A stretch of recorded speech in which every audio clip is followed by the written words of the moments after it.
gecə saat 2-də sən zəng vurub desələr ki, filan yerdə məclisdir, dur gəl.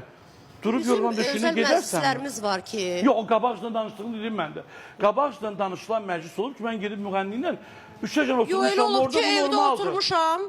O başqa, yatmışsan evində. Hə, bəli. Sən gecə zəng vururlar ki, dur giyin əynini, gəl filan yerdə məclisdə oxumalıdır. Mən ifaçıyam, azad sərbəst qadınam, döyən söyən ərim yox. Durmuşam da, getmişəm də, oxumuşam da. Gecə saat 2-də. Hə, saat 6-ya, 7-yə qədər məclislər davam edən məclislər. Eyni gündə deyiblər, yoxsa bir neçə gün Yox, qabaq? elə həmən günü deyiblər, durub getmişəm. Mən düşünürəm ki, nə bilim, biraz müğənninin gecə durub getməyi... Niyə mənim elə dostlarım, elə qardaşlarım var ki, mən onların hər zaman dost məclisi gecə 3-də də ad gün olar, deyərik yad ya yığışaq. necə mənə zəng eləyə bilər ki, yad menecerimə zəng eləyə bilər, menecer də o saatda yatır. Mənə gecə saat 2-də, 1-də... Yaxınlarına gedərsən də, yəni kiminsə ürəyi istəyib gecə sevgilisinin uşağını görmək istəyib gedməzsən də ona.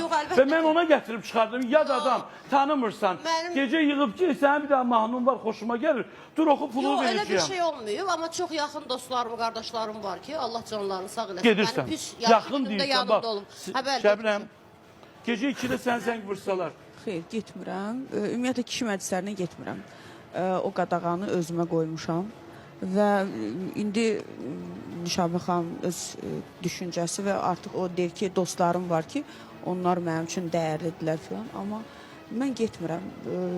O qədər son vaxtlar xanımlara qarşı, xanım müğənnilərə qarşı düzgün olmayan hərəkətlər görürüm. Mən lazım deyil yəni mən. Zaten o hərəkətləri mənə eləyə bilməzlər. Amma yenə sizin o sözünüzə Mən o gəlir. şeylə razı deyiləm. Mən o şeylə razı xanımın deyiləm. özündən asıdır. Yadında deyir ki, Mənim ürəyim istəməsə, mən 41 yaşım var, mənim ağlımda var, özümü idarə eləməyi də bacarıram. Mənim ürəyim istəməsə, kim mənə nə eləyə bilər ki? İndi hansı zamanədən danışırıq? Kim kimə zorla nəsə eləyə bilər ki? Əgər nəsə olursa, bu insanın qarşılıqlı istəyi nəticəsində olur da. Yəni, bu fikirlə razı deyiləm. 1000 dənə də kişinin qarşısında oxuyaram. Hörmətlə də qarşılayıblar, hörmətlə də yola salıblar.